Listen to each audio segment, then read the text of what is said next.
Hey, today let's talk a little bit about timeout.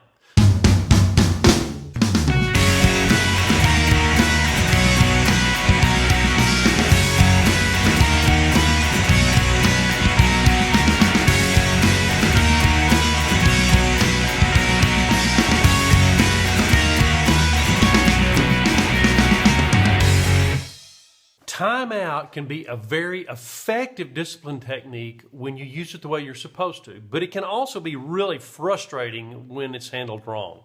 Now, I don't really consider timeout a punishment because simple punishment doesn't include a teaching component, and timeout should be used to teach your child that whenever they become frustrated to the point of misbehavior and they throw a fit or whatever, they need to calm themselves, just like we do as adults, so they can deal with their problems more effectively.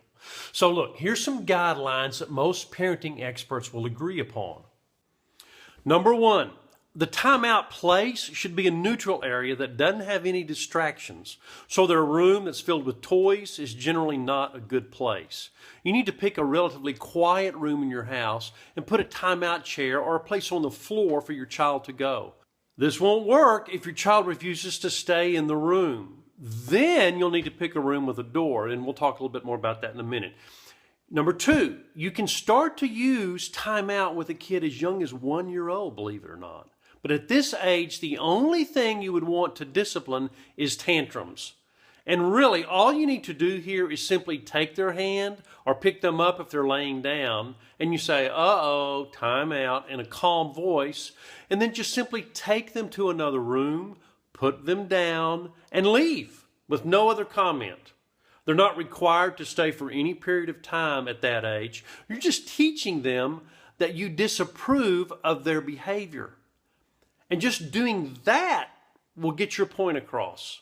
Another option, if you'd like to, is instead of removing them, you can simply remove yourself and leave them alone. The point of both of these is to show them that pitching a fit is not the way to get your attention. In fact, it's the way that you will remove your attention. They're going to get zero attention from you for that behavior. Number three, beginning around the age of 2, that's when you will begin to require that they sit or stand quietly for a period of time. Really about a minute for every year of age. It's really not much. But don't start the time until they're quiet. Now understand something at the beginning. A 2-minute timeout may turn into like a 90-minute crying marathon. That is a big pain in your ear. But it's okay, and it's very, very common. Your job is to simply outlast them. So it's going to take a lot of patience from you. But you absolutely have to do that. This will be so valuable to you in the years to come because your child needs to know that whatever problems may occur, you can handle them. And this is an important concept for your kid to see because in reality, it's comforting for them to know that you can deal effectively with whatever life brings. And they think, well, if they can't deal with me very well, they're not going to be able to deal with the tough things. So it's very important that you always win that, okay? Okay, here's number 4. Let's say your kid won't stay in timeout, which is not unusual.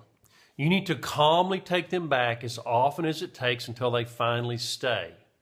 It's really okay to hold the door closed with you on the outside or even put a lock on the outside as long as you know the room is child safe and you remain right outside the door.